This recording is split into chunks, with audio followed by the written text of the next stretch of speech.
Let's see how to post classworks in Google Classroom. First, let's go take the PDF.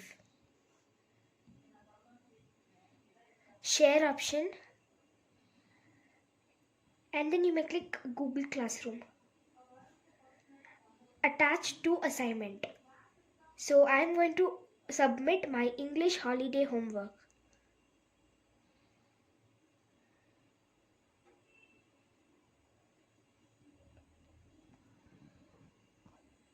After that, let's give the command that Meenaloshni have submitted.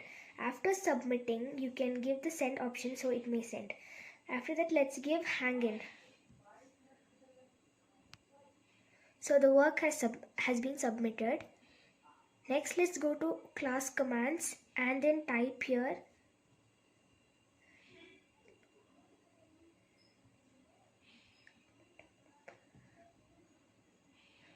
the work has been sent. Thank you.